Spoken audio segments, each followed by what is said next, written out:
Happy Tuesday to you. I didn't expect to come back this soon. I think originally I was planning on doing a video on Thursday, which would have been my last video for this month.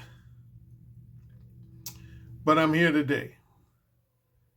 Speaking of videos for the month, I don't know for sure, I haven't 100% decided, but you might not see me on YouTube for the entire month of October. I'd say right now there's at least a 40 to 50% chance you might not see me on YouTube in the month of October. Now, my Patreon subscribers will see, I'll probably do a couple videos just for my Patreon. Because if you remember last year I did this. If you remember, matter of fact, I went 3.5 months without doing videos, which is the longest I've ever gone since I've been on YouTube. Yeah. Man, I did a bunch of videos in August of last year.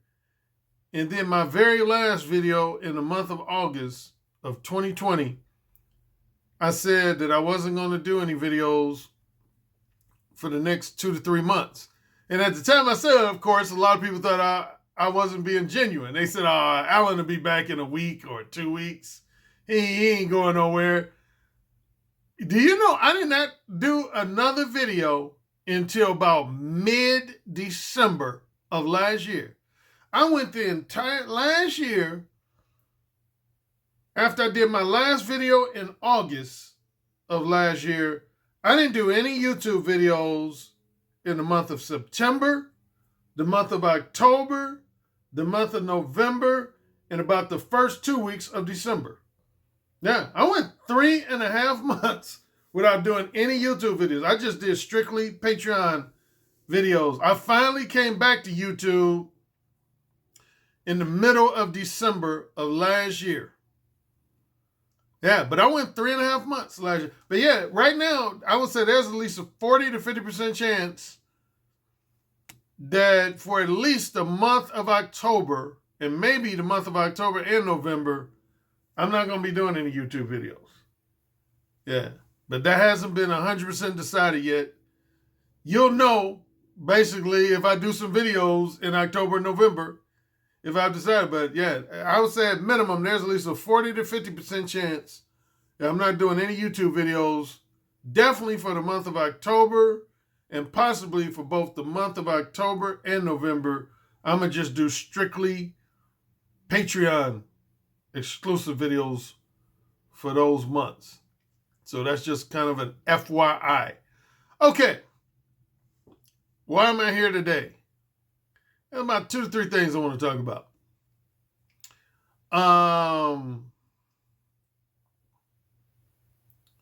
Everybody knows that R. Kelly got convicted of racketeering and a number of other charges. Famous R&B musician. And if you've been following me for a while, you know, I've interacted with R. Kelly at least once. When I was back in 1989, I was an up-and-coming stand-up comedian in Chicago, and R. Kelly was an up-and-coming singer and musician in the city of Chicago that same year. And there was a nightclub that used to be called the Cotton Club. It was actually based on the famous Cotton Club from Harlem in New York City. The original Cotton Club was established in Harlem in New York City. And then Chicago, in the 80s, they opened up the Chicago equivalent of the Cotton Club on Michigan Avenue, South Michigan Avenue. And one thing the Cotton Club was known for was Monday nights. On Monday nights, back in the 80s, I want to also say the early 90s, Monday nights at the Cotton Club was known for amateur night. Just like, in speaking of Harlem, you know how they had Showtime at the Apollo? And one of the things they were known for was their amateur night for undiscovered talent.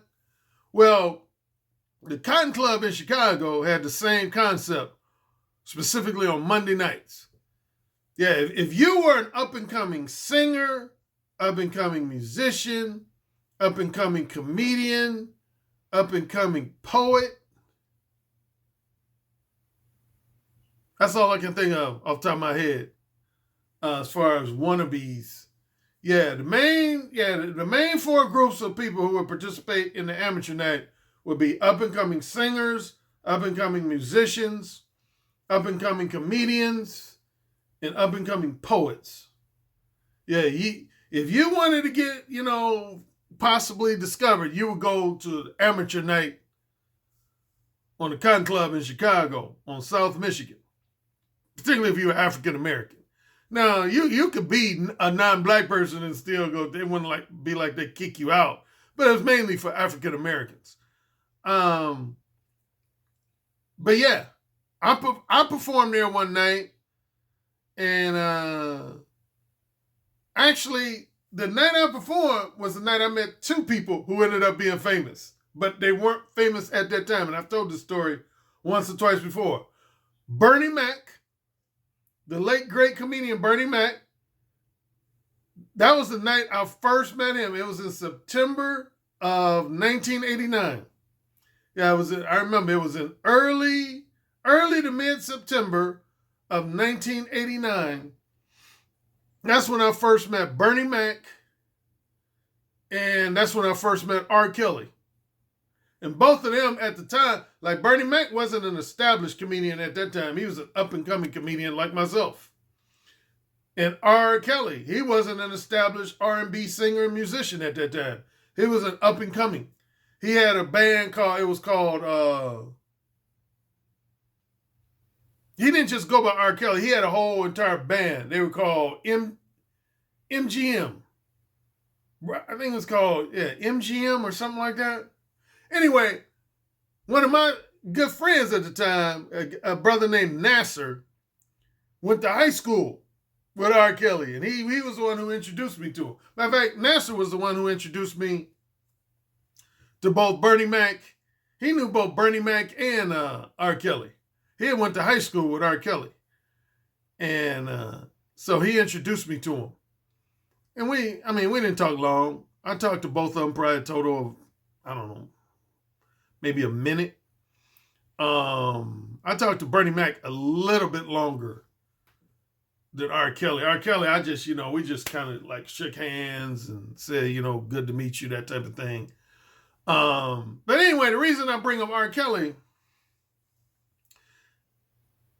as you know, when I used to write for O'Shea Duke Jackson's website, the Negro Manosphere, one of my early articles was an article called, "Yes, There Are Ethics to Getting Laid."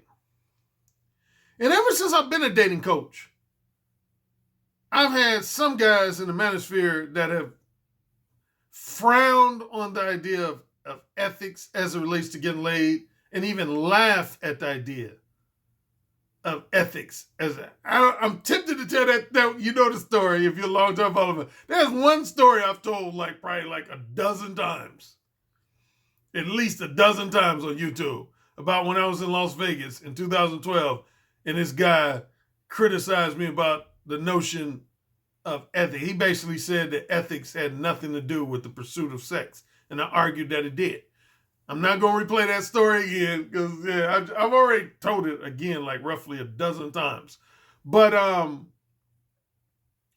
here's the simple truth of the matter though, man. There is a dark side to pursuing women for sex, and more specifically, casual sex. There's a dark side.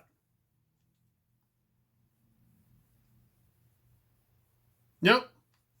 You can pursue a woman's sexual companionship with a certain degree of ethics and integrity, which is what I'm all about, if you're familiar with me, which is what I'm all about.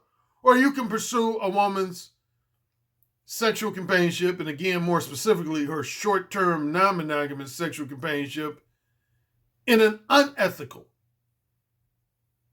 or a manner that is devoid of ethics. Apparently, that's what R. Kelly did. And now he's behind bars. You could argue whether the verdict should have been guilty or should have been not guilty or whatever. And you could argue that, I've heard people argue that it's more so the people around him are just as much, if not more, to blame than he himself. I'm not trying to argue the case.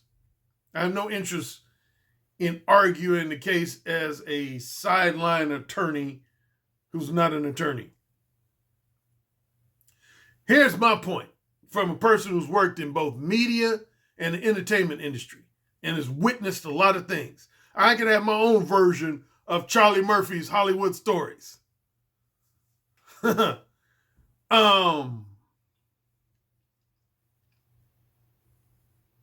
when you know you made a wrong turn in your pursuit of short-term non-monogamous casual sex.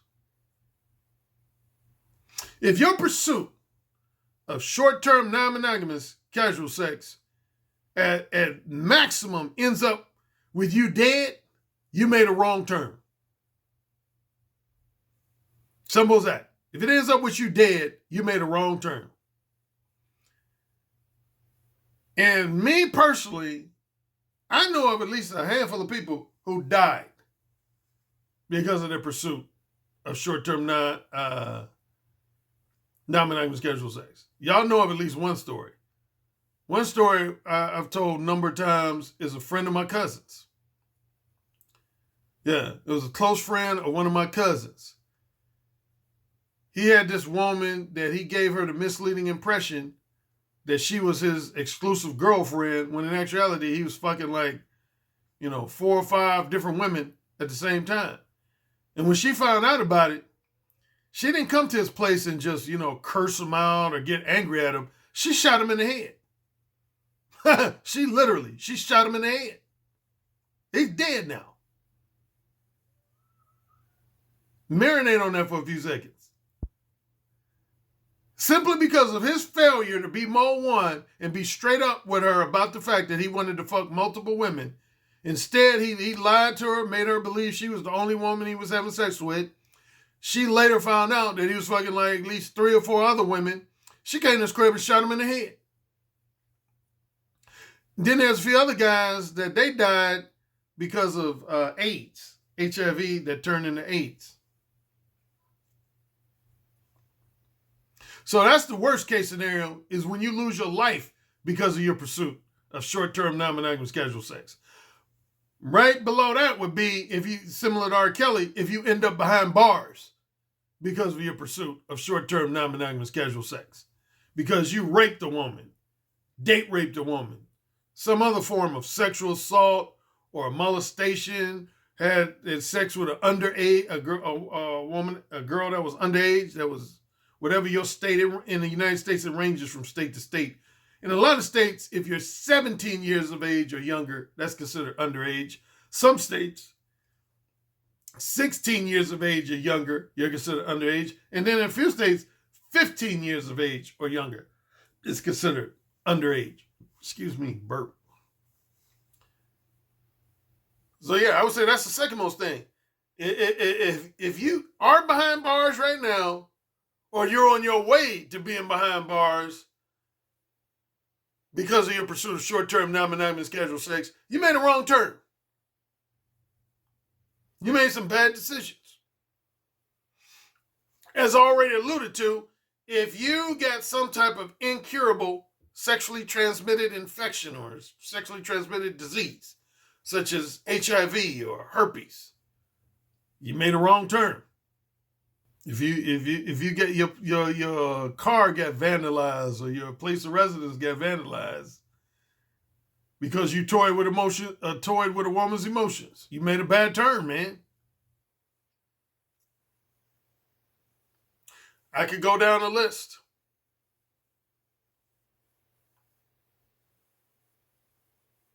Yeah, plain and simply, you always hear me talk about it. I talked about it as recently as my Patreon exclusive live stream I had this past Saturday. I said there's basically 2 types of womanizers, man. There's basically 2 types of womanizers.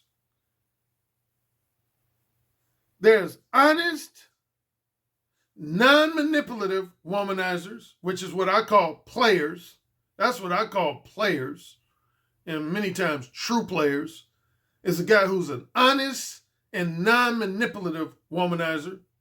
Then on the flip side, you got dishonest and unethical. Dishonest, manipulative, and unethical womanizers. Dishonest, manipulative, and unethical womanizers. I don't call those guys players, man. I don't call those guys players.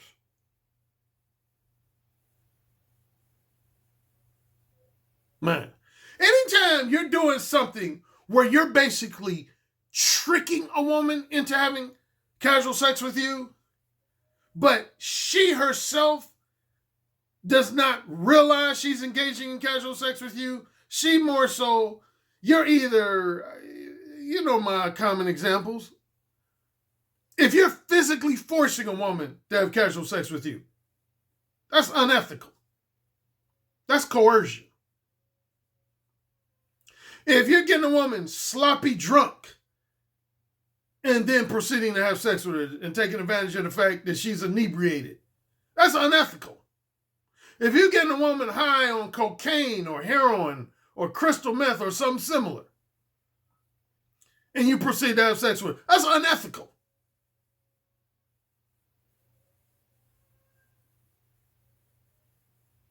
That's all considered date rape.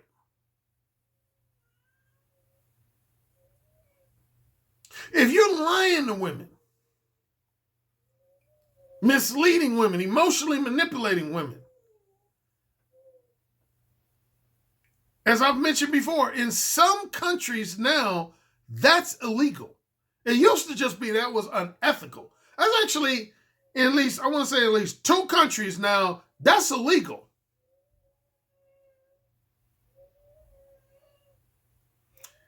And you men, you know when you're guilty of that. Some men try to play the dumb one and play like, well, I don't know if I'm manipulating a woman or not. Like, what do you mean by, manipulating a woman? What does that mean? Anytime you get in a woman to have sex with you by giving her the blatant impression or even the subtle impression that you want to be her next long-term boyfriend or future husband, when you know deep down all you want is some casual sex, that means you're misleading and manipulating that woman.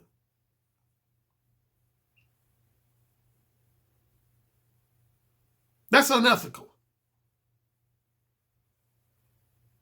And more directly in line with R. Kelly's charges, if you're knowingly having sex with a woman that you know is underage, come on, what are you doing? What are you doing? All heterosexual men love them some good pussy. Let's put that on the table. All heterosexual men love. I did a video, I think it was last year or 2019, where I talked about the difference between ambition and integrity and ethics. Ambition and integrity and ethics. And without getting too lengthy, what's the simple difference? Ambition is representative of what are you willing to do in order to achieve a goal or accomplish an objective. What are you willing to do? That's ambition. Is measured by what are you willing to do? What are you willing to sacrifice in order to achieve a goal or accomplish an objective? Integrity and ethics is almost just the opposite. It's measured by what are you not willing to do in order to achieve a goal or accomplish an objective. What are you not willing to do? That's how you measure somebody's integrity and ethics, by what they're not willing to do to achieve a goal or accomplish an objective. So for example, if you said, I want to be wealthy so bad that I'm willing to betray my closest friends and even murder somebody if I can get away with it legally, that would represent your ambition. If you said, I'm so desperate to be wealthy, I'm willing to betray the trust of my closest friends and business partners. And if absolutely necessary, I'm even willing to murder somebody if I could get away with it. That would represent your ambition. That means you're extremely ambitious in your desire to become wealthy. Integrity and ethics would be if you said, as much as I want to be wealthy, I'm not willing to betray the trust of my close friends, relatives, or business partners and colleagues. I'm not willing to take someone's life for the sake of being wealthy. See, that's the difference between ambition and integrity and ethics.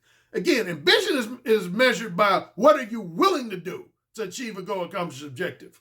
Integrity and ethics is measured by what are you not willing to do in order to achieve that same objective or that same goal or accomplish that same objective. And same with getting laid, man. See, there's certain things I'm not willing to do. I'm not willing to lie to a woman just to get some pussy. A lot of men are. I'll say a whole lot of men in society are. I'm not willing to lie to a woman and make her believe that I want to be her next long-term boyfriend or future husband just to get some pussy. Pussy don't mean that much to me. It don't mean that much to me. It might to you, and that's your decision. I ain't gonna try to preach to you as a grown man what morals, values, and ethics you should have. That's your choice. But I'm just telling you, your pussy might mean that much to you. It don't mean that much to me. It don't mean that much to me. If I gotta lie to a woman and be a disingenuous and misleading manipulator who toys with a woman's emotions in order to get some pussy, pussy ain't worth it to me then. It ain't worth it to me. I tell you some simple things I'm not willing to do. I'm not willing, like everybody knows by now about what's known as the 3-date rule, which is common among conventional PUAs and a lot of indirect verbal game coaches. I'm not willing to do that. I'm not willing to wine and dine a woman for some pussy. I don't care how fine the bitch is. And I'm dead serious. She can look like a Victoria's Secret model. I'm not taking a woman out on no 3 dates for no fucking casual sex. Not doing it. Ain't worth it to me. Now, for a lot of you guys, it's worth it. And that's your choice. But I'm telling you, for me, Alan Currie, it ain't worth it to me. It ain't even worth it for me to take a woman out on 1 date. That's a hard line I am. I don't take women out on 1 dinner date or 1 lunch date for the sake of casual sex. Long-term relationship, yes. Casual sex, no. Don't do it. It ain't worth it to me. If I can't get casual sex pussy based on a combination of my looks, my masculine sex appeal, and probably most importantly, my mouthpiece, those 3 things, and probably out of those 3, most importantly, my mouthpiece, if I can't get pussy on those 3 things, I don't want the pussy. It's really that simple. I don't want the pussy. But there's a lot of guys on this earth that will literally do anything to get some pussy. Again, on a more severe level, you got guys that will rape women, date rape women, generally sexually assault women to get some ass. You got men on a more minimal level that will just lie to women,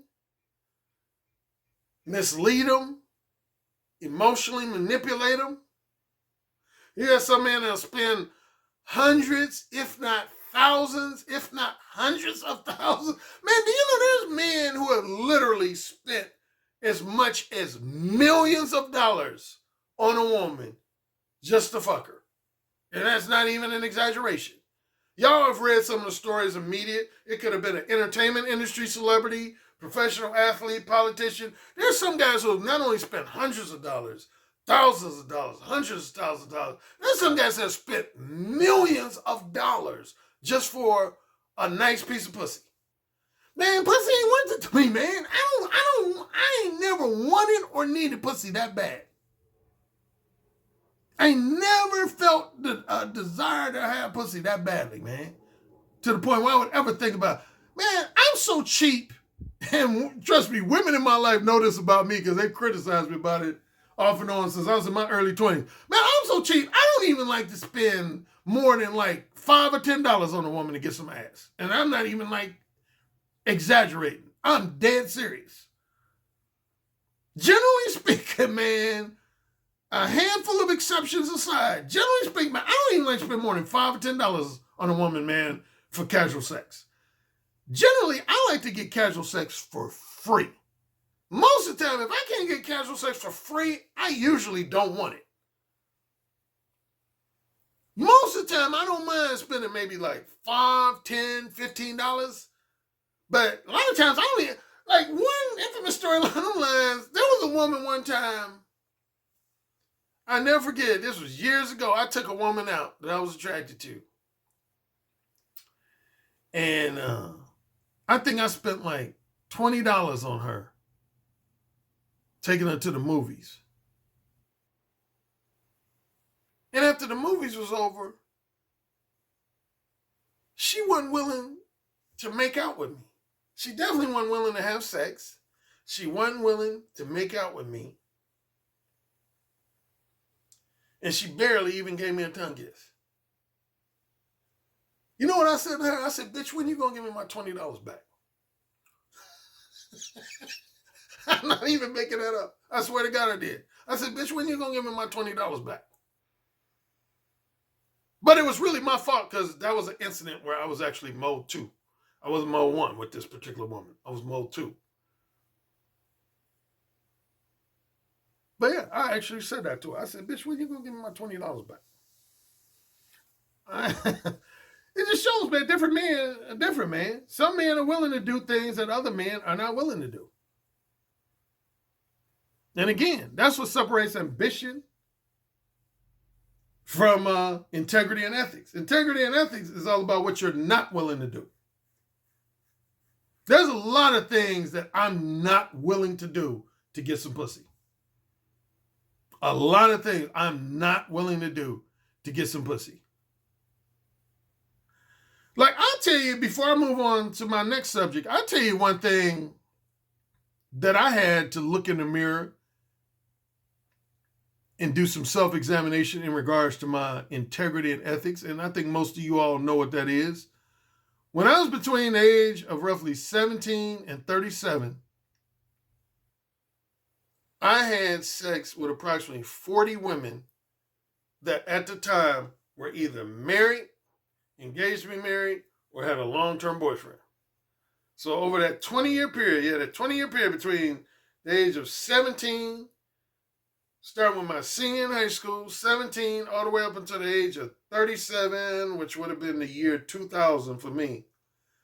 Yeah, between my senior in high school and the calendar year 2000, yeah, I had sex with roughly about 40 women that were either married, engaged to be married, or had a long-term boyfriend. And it wasn't until around either right before or right after my 38th birthday when I finally said, okay, I can't continue to do this. That's when I finally said, I can't continue to do this. This is wrong. It's wrong to be, even though I didn't force none of those women to have sex with me. It ain't like I raped them or date raped them or coerced them to. Honestly, just about all of those women pretty much handed me the pussy on a silver platter. So the reason why I never felt guilty early on, because my attitude was these women are basically giving me the pussy. It ain't like I'm forcing them to give me some pussy. They're offering to give me some pussy. So why not take it? Why not take it? And it wasn't like these guys that they were cheating on were guys who were friends of mine or fraternity brothers of mine. So I was like, man, I don't know these dudes. Fuck them. But at the age of 38, that's when I said to myself, I said, man, I ain't gonna lie. I think I've alluded to it before. It wasn't solely just on my decision. Part of it was my brother. And I started talking about making a wrong turn that can have some dire consequences.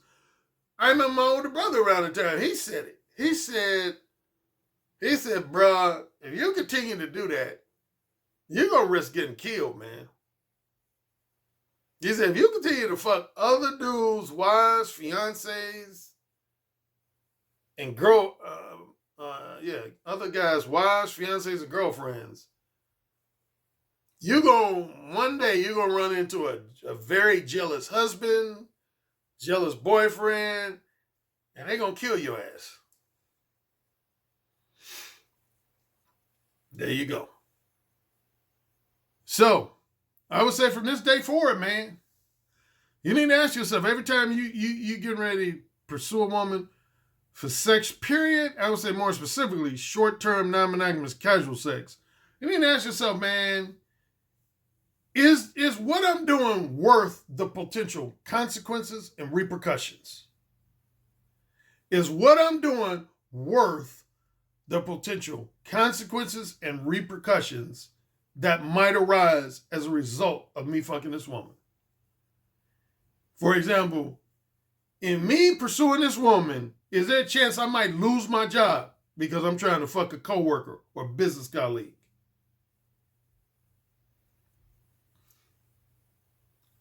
Can I end up with a sexually transmitted disease or infection because this woman I'm on the verge of fucking? Can I get killed as a result of fucking this woman?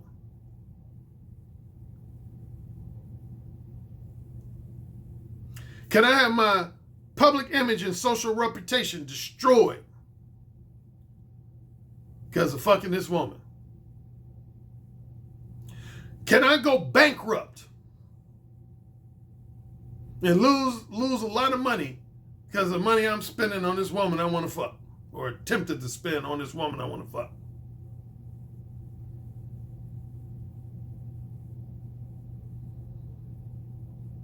Am I going to have any regrets, period?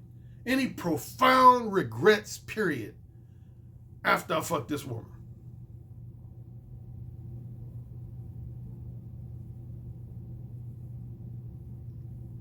Sometimes rejection is God's protection. Remember that. Now, next subject. Often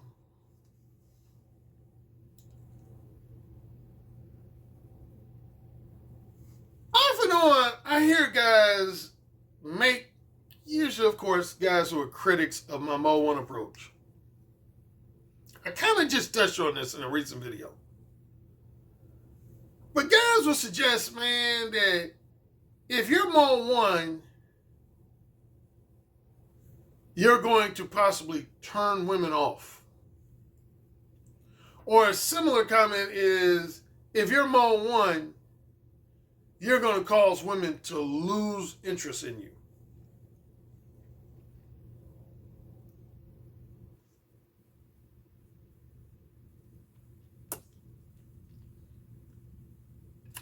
Insert dog face here.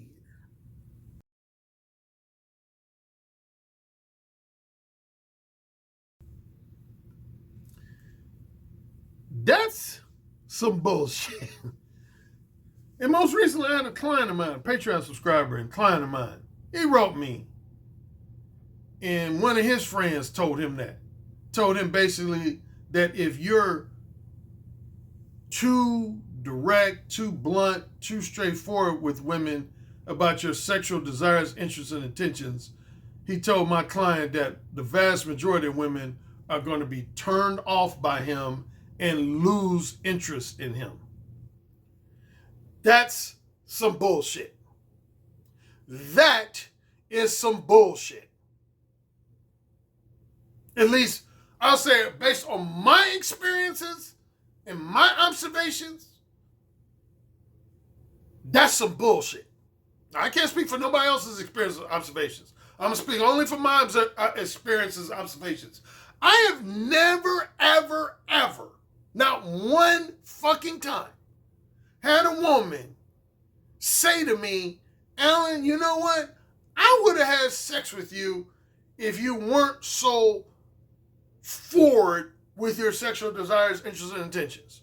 Or Alan, I would have had sex with you if your language wasn't so provocative and explicit. Or Alan, I would have had sex with you if you wouldn't have talked about sex so much as you did. Not one. Literally, not one. Not only have I never had a woman tell me that directly, but I've never had like a male friend or a female friend of a woman tell me that. Like, for example, let's say I was mowing hardcore with Tanya, and then a week later, one of Tanya's male friends or girlfriends came to me and said, "Hey, Alan, just to let you know, FYI, if you would have been more subtle and more indirect with Tanya, she let me know she would have gave you the pussy." Never had that happen. Never, not one time in my life, and I'm 58 years old. Not one time. Not one time. So if guys were to say, keep saying this about, here's the thing, and I clarified this before. Here's this simple, rational logic step number one. How can you turn a woman off if you haven't successfully turned her on in the first place? You know, that's what cracks me up when people use that term. You might turn a woman off. How can you turn a woman off if she's not turned on in the first place? I mean, real talk. How can you turn a woman off if she's not turned on? See, here would be the true, genuine definition of turning a woman off. Let's say you met a woman. You got her in your bedroom. You're fingering her. You're fingering her pussy. And her pussy is juicy wet. She got her leg open for you to fuck her. And then you say ABC or XYZ, and all of a sudden her pussy dries up like the Sahara Desert. She closes her legs and says, "I'm out of here." That would be a woman, you doing something or saying something to turn a woman off. Because she was already turned on. She was already turned on. The only way you could turn a woman off is if you know for a fact that you already have her sexually aroused. You already have her turned on. But you can't turn a woman off that has not indicated to you in some kind of way that she's aroused by your presence. You get that? And similarly, a woman cannot lose interest in you if she never had interest in you in the first place. And that always cracks me up when I hear guys say that, "Oh, if you do this, a woman might lose interest in you. If you say this, a woman might lose interest in you." The only way a woman could lose interest in you is if she's already expressed interest in you in the first place. So, in other words, if you talk to a woman on let's say Thursday night, and y'all on the phone, and this woman says, "Oh, Brian, I want you to fuck me so bad. I can't wait to feel your dick in my pussy." And that's on Thursday night. Then you talk to her on either Friday or Saturday, and that same woman says, "You know what, Brian, on second thought, I don't really want us to have sex together. I don't want to have sex with you." See, that would be a legitimate example of a woman losing interest in you. That would be an example of a woman losing interest in you. Is if a woman expressed interest in either one or two things. A woman expressed interest in becoming your next long-term girlfriend, but then a few days or a few weeks later, she changes her mind. Or she initially expressed an interest in being your next casual sex lover, and then a few hours, a few days, or a few weeks later, she changes her mind. That's lost interest. I've never had a woman lose interest in me because I was Mo 1, and even more specifically, Mo 1 Hardcore, which is my most explicit form of mode 1. I've never had a woman lose interest in me. Not one time. Matter of fact, if you've been listening to all my videos over the last 4 years, I'm going to tell you this for the upteen time, and you could choose to believe me or not believe. But in my conversations with women, do you know when women have told me themselves out of their own mouths? I've had more women who have told me that they've lost interest in having casual sex with a guy because he was too indirect. Because he was too indirect than because he was too direct. I've never had a woman tell me that she lost interest in having casual sex with a guy because he was too direct. Never. I swear to God, I never have. I ain't never had a woman, not only in relation to me, but in relation to any guy. I've never had a woman say to me, Alan, there was this one guy I was interested in having sex with, but because he was too straightforward regarding his sexual desires and intentions, I lost interest in him. I've never, ever, ever, ever, ever, ever, ever had a woman tell me that. Ever. That's the honest truth. I've never had, again, I've had the reverse happen. I've had women who have told me that they've lost interest in guys. Matter of fact, literally, what was that, yesterday? Just yesterday, I popped on the young brother Bernard Riley's live stream. He was talking about Wilt Chamberlain being accused of sexually assaulting this woman, which I don't even feel like talking about. It's some bullshit, some stupid shit. Anyway, I was on Bernard Riley, and I forget how we got on the subject, but I was telling him, somehow we got on the subject of the accusation that if you're mode 1 with a woman, you will potentially leave pussy on the table. Leave pussy on the table. Bernard asked me that question. He said, Alan, I know you get this a lot, and I wanted to know your thoughts on if you do believe that you could. And I basically said for the upteenth time, man, the only way you can leave pussy on the table is if pussy was offered to you in the first place. And see, that's the same thing I'm talking about when I talk about losing interest. It's the same concept. The only way a woman can lose interest in you is if she acknowledged interest to begin with. If a woman ain't never acknowledged a definite interest in having sex with you, then how can she lose interest? How can she lose interest if you never had it in the first place? See, a lot of guys be talking about women lost interest and they never had that woman's interest in the first place. I put money on these dudes who saying that shit. I put money on it.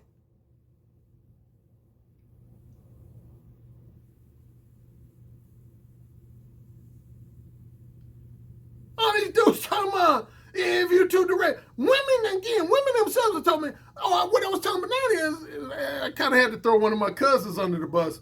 But I remember in Chicago, I was messing around with a woman in Chicago, suburban Chicago actually, back in 2013. And while we were on the phone one time, she told me, she said, Alan, I don't know if you know this, but you know, your cousin once hit on me. And we came close to messing around. And I said, oh, really? I said, you said almost. What happened? And then she giggled. And then she said, well, in simple terms, knowing what I know about you and your whole Mode 1 philosophy, she said, you could say the reason why your cousin didn't successfully get me in bed was because he wasn't Mode 1. And I said, really? She said, yeah, he was more Mode 3. He was what you call fun clubbing. And I just started laughing. I said, really? She said, oh, yeah. She said, I would say your cousin, he was mainly guilty of fun clubbing. Like, he never came right out and told me that he wanted to date me or that he wanted to casually fuck me. He would just always ask me to different social events, want me to accompany him to different social events. But he, like, never really, made an outright move. It's like he would almost pretend like he was content with being just my platonic friend. And after a couple of weeks of him doing that, I started looking at him as just nothing more than a platonic friend. And I was like, damn, so he fucked up. She said, yep. She said, whereas in contrast, you just come straight out with it. You just be like, hey, I think he's sexy and I want to fuck the shit out of you. Yeah, man. I know a lot of women, man, who have told me that they've actually lost interest in having casual sex with a guy because he was too indirect, too passive and too indirect, too beat around the bush. But I ain't never had a woman tell me that they lost interest in a guy because he was too direct. I'm going to tell you some of the valid reasons why women will lose interest in you. It has nothing to do with them being too direct. I'll try to correlate it with my 5 archetypes: reciprocator, rejector, wholesome pretender, erotic hypocrite, and manipulative time waster. I'll start with manipulative time waster. If there is one woman who I will say will lose interest in sharing your company, if you're mode 1, it is the manipulative time waster type. A woman who's a manipulative time waster. If you're mode 1, I've said this a number of times. If there's one out of my 5 archetypes, the number 1 archetype that hates mode 1 is manipulative time wasters. Manipulative time wasters hate mode 1. They hate mode 1. Those are the one type of women who definitely would prefer you be mode 2 or mode 3 with them. Manipulative time wasters hate mode 1. And the simple reason why is because it puts them in a position where they either have to reciprocate or reject. Say a manipulative time waster is a woman who's really a rejecter. She really has no interest in dating you or engaging in sexual relations with you, but she's willing to give you the misleading impression that she is in order to exploit you for either your non-sexual time, attention, and companionship, or exploit you for your financial resources and material possessions, or a combination of the two. So when you mode 1 with them, you're forcing them to reject you, and they don't like that. Now, here's the thing. You ain't really losing too much, definitely sexually, because they wasn't going to have sex with you in the first place. So it ain't like you losing out on the opportunity to have sex with them, because they weren't going to have sex with you in the first place. But the only thing you would be losing out on is just simply them sharing your company, period, in a non-sexual way. But yeah, manipulative time wasters, they hate men who are direct, who are mode 1. Hate it. They hate it. That's my 5 archetypes of women. That's the number 1 archetype that hates mode 1 is manipulative time wasters. Mode 1 is kryptonite to a manipulative time waster. Remember that. Mode 1 is kryptonite to a manipulative time waster. Now, let's move down to the erotic hypocrite. Some people might try to suggest, if you're dealing with a erotic hypocrite, if you're too direct, they're gonna lose interest in you. None of that. No, you're not. Here's when an erotic hypocrite is gonna lose interest in you. I can tell you right now, when an erotic hypocrite is gonna lose interest in you, if they can tell you're a weak, no backbone beta male who's being cheap, who's trying to be cheap. Yep, basically. That's when the erotic hypocrite is going to lose interest in you. If they could tell if you're a weak, let's say they met you and initially they thought you were a really confident, masculine alpha male, which would make them become interested in you. But then you revealed something about your personality and behavior that let them know that you're really more of a weak, no backbone, financially generous beta male. But you telling them that you're not going to wine and dine them and spend no money on them. They're going to lose interest. They're going to lose interest. I'll tell you that right now. Well, that's what makes erotic hypocrites lose interest, is if they start off thinking you're a confident, masculine alpha male, only to realize by shit testing you that you're more of a weak, no backbone, financially generous beta male. They're going to lose interest in you. I talk about that in, I think, either Who Said Again, No Free Attention, or both. Attention, my book No Free Attention has been selling very well in recent days. Yeah, it's been selling. The ebook, specifically the ebook version of that book, has been over the last, I'd say, 7 to 10 days. That's been my best-selling ebook over the last 7 to 10 days. Is No Free Attention. Yeah, No Free Attention.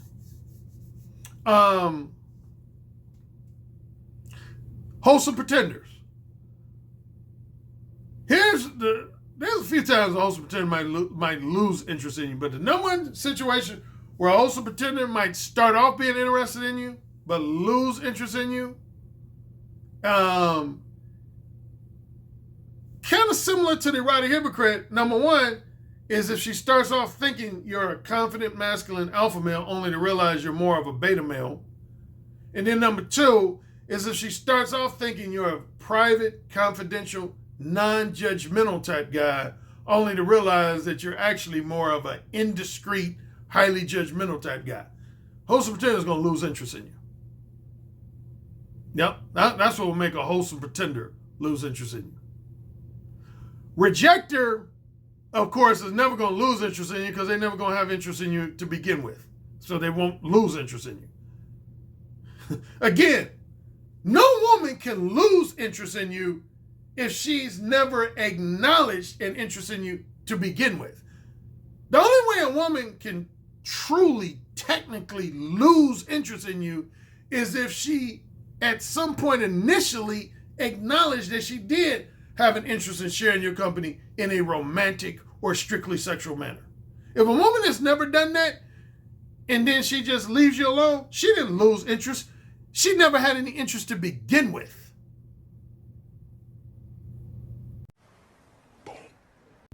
And then the reciprocator. Reciprocator is the woman that's, of all the archetypes, is the least likely to start off having interest in you and then lose it. You have to do something really fucked up to make a reciprocator lose interest in you. I'm trying to think of a good example, but I mean, you have to do something really fun. Like if you met a woman online and you had a really handsome picture of yourself, but then when you met her in person, you hadn't taken a bath in like 2 weeks and you just had bad hygiene or something. And she was just like, oh my God, this dude stinks. Can't have sex with him. I mean, it got to be something just completely awful for you to fuck up a reciprocator. Yeah, you would have to really do something extreme and awful to fuck up, to make a woman who's a reciprocator lose interest. But bottom line is, no woman loses interest in having sex with a man, and even more specifically, casual sex with a man, because he's too direct. That is bull. Now, I will say this, there are a lot of women who will want you to believe that that's the case. Namely, I tell you that out of my 5 archetypes, the 2 archetypes that will sometimes want you to believe that they lost interest because you were too direct. Again, number 1 would be a manipulative time waster, who in reality never wanted to have sex with you in the first place, but they'll try to make you, a manipulative time waster is a woman that would go as far as to try to make you believe that the reason she don't want to have sex with you is because you're too direct. And in some cases, certain erotic hypocrites might try to make you believe that they've lost interest in you or are turned off by the fact. Like, I can't tell you how many erotic hypocrites I've had casual sex with that initially tried to act like they were. I just did a video on that. I talked about the fake negative reactions you get from sexually duplicitous women, such as wholesome pretenders and erotic hypocrites. And I gave a couple stories. Yeah, erotic hypocrites, that's what they're known for. They will try to give you the misleading impression that you being real direct with them is potentially turning them off. But really, that's bullshit. Go back and watch Talk Dirty to Me. Same thing with the woman, the female physician. That's what she was trying to do with Jack. She was trying to make Jack initially believe that he was being too forward with her and too blunt, and that it was turning off. And then 15 minutes later, she on her knees sucking his dick. I've had that shit happen in real life, man. Erotic hypocrites will try to make you sometimes believe that you're turning them off. If you're very direct with them and use a lot of sexually explicit language, but in reality, that's a facade. It's a front. Get it? Got it? Good. There's at least a 50% chance this might be my last video you see of me here on YouTube until early to mid-December. That's not definite, but I say that right now, there's at least a 50% chance this is going to be my last YouTube video you're going to see of me until early to mid-December. And if that's the case, you need to become a Patreon subscriber of mine if you want to continue to see me over the next couple months. And if not, I'll see you in December.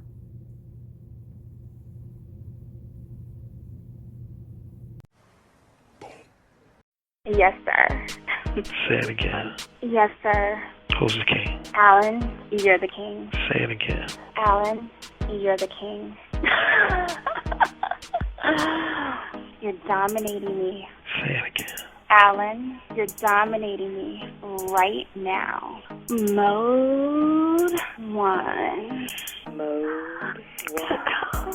Daddy, can I go, please? You're the king. Say it again. Oh, you're the fucking king.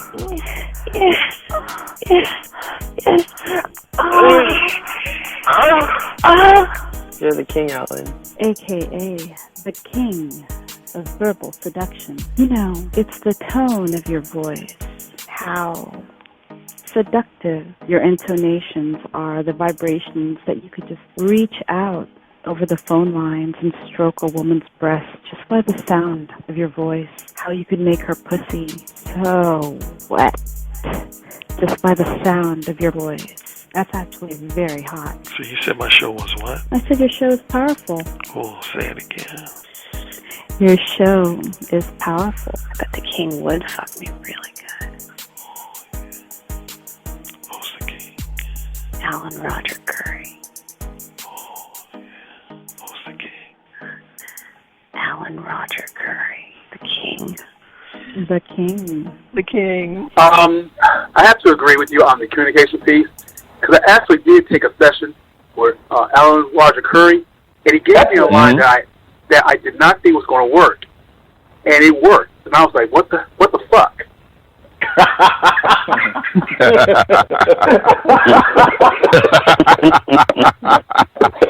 Oh my God! God, man, he's the master. He's the master of the verbal seduction. He got that communication piece down pat. It really worked. Yeah.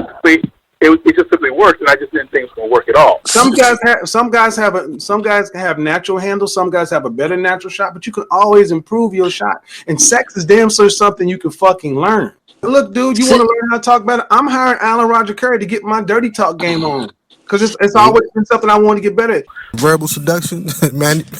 I'm like, clearly, this guy's the Michael Jordan of seduction. Like, come on now.